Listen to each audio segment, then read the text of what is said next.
this week's episode of Dragon Ball Super, future Trunks has escaped the clutches of Goku Black, and this seemingly evil version of everybody's favorite Super Saiyan manages to rip a hole in space and time, traveling to the past to confront future Trunks, Goku, Vegeta, Beerus, and Whis, getting ready to rock their world. Okay, let's get one thing straight. Goku Black has this ring, which is known as the Ring of Time, which allows him to essentially just rip a hole in the space-time continuum and travel through it like a freaking Greyhound bus. What the hell is this? Now look, this wouldn't be the first time that things in the Dragon Ball universe make no fucking sense whatsoever. I mean, remember that one time where Majin Buu escaped from the hyperbolic time chamber just by screaming?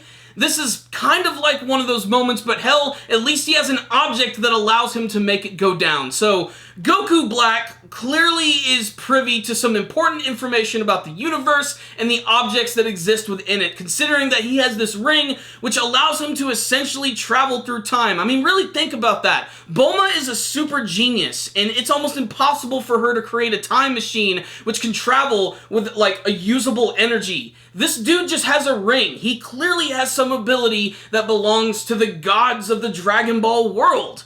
One of those probably being that Supreme Kai that appears in the intro, but that's still a mystery. This week's episode right here, though, was mostly just future Trunks relaying his story to Goku and his friends from the past. But we also get some really interesting surprises. First and foremost, young Trunks realizes that is his future self, and he comes to terms with it pretty quick. But that makes sense. You live in the Dragon Ball world, you're gonna start to see some really weird shit. There's also a scene where future Trunks sees the younger version of Mai, and he's sort of awestruck for a second. Pretty weird. But this is when future Trunks starts to relay his story to Goku and Vegeta, which again just makes me realize that his future gets no freaking luck whatsoever. Not only nearly being destroyed by the androids in Cell, but we even get to see that even Deborah and Bobbity eventually arrived in future Trunks' timeline, but since Trunks was so powerful, he was able to take out Deborah. This was a really cool scene, and I'm really appreciated that they actually brought this up, because eventually they would be coming to that planet. However, before society could rebuild itself, Goku Black arrived and just started blowing the shit out of everything. What I find most interesting is that one of the funniest concepts about time travel in the Dragon Ball universe is that a lot of the higher-ups, like the Space Patrol and even Whis, consider it to be illegal, like an extreme criminal offense. Even though we've seen so much of it in the series at this point. Hell, Whis has the ability to basically reverse events. That's basically time travel right there. But they're going to allow Trunks to go because, of course, they get fed with some delicious food.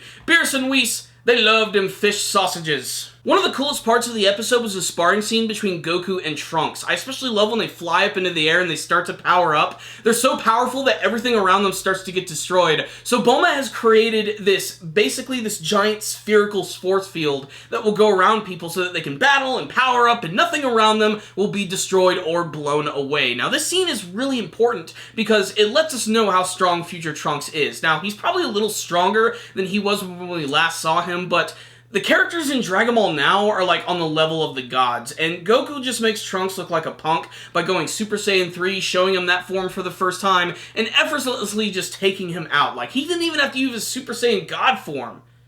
That's how fucking powerful Goku is at this point. He barely even has to try it all against future Trunks, which lets us know that Goku Black probably is going to be a very powerful being, but there's probably going to be another secret behind his power, which is going to make him very different from the other villains of the series. Not to mention, Beerus and Whis are there. They could just absolutely destroy Goku Black if they wanted to, but knowing Beerus and Whis, they won't get involved. That's just not how the universe works to them. So what's the rundown on this week's episode of Dragon Ball Super? Future Trunks is back. Young Trunks knows that his older version is a lot cooler and he doesn't want to admit it out loud.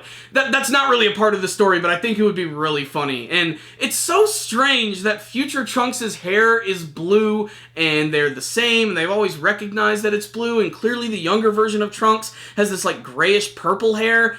Maybe through puberty it's going to turn blue. I don't know. It's weird. Just don't think about it too much and you'll be able to enjoy the episode. This one here was really interesting. A lot of cool moments, like when Bobbity and Deborah appeared in the timeline of Future Trunks and he just made them look like a couple of chumps. I thought that was pretty damn awesome. And the fact that they addressed something like that, I thought was really cool as well. Although it also technically means that there is still some form of Majin Buu still alive in Future Trunks' universe, so he better pray that no one realizes he exists, or his future is going to be completely wiped out again. And you know, the planet is almost unsavable at that point, considering that most of the population is gone and most of the cities have been turned to just dust and fire. So, sucks to be in the future that Trunks lives in. It's also an emotional moment when he sees Bulma in the present timeline again, as he's completely remembering all of the moments with his mother. Bulma constantly comparing herself to her future self is really funny. It always ends up biting her in the ass and making her look kind of stupid. The sparring between Goku and Future Trunks was welcome. This was something that I really wanted to see. When I saw the preview for the episode, I was wondering maybe Future Trunks is going to be so confused that he's going to fight against Goku. But no, this is Goku's way of just sort of like gauging how powerful he is and how powerful Goku Black might be. But for Goku Black to be able to sort of rip through space and time through the power of that ring and have all these mystical objects leads me to believe that he's going to be unlike any villain that we've seen from the Dragon Ball universe thus far. And in the next episode, we're going to get Goku versus Goku Black, and things are really going to kick off. And the episode preview looks really awesome. It looks like there's actually going to be some pretty decent animation attached to it, so we should definitely get excited for that one right there. But it looks like this arc is going to be going on for a couple of episodes. I can't wait to see what they're going to do with it and figuring out who the hell Goku Black really is.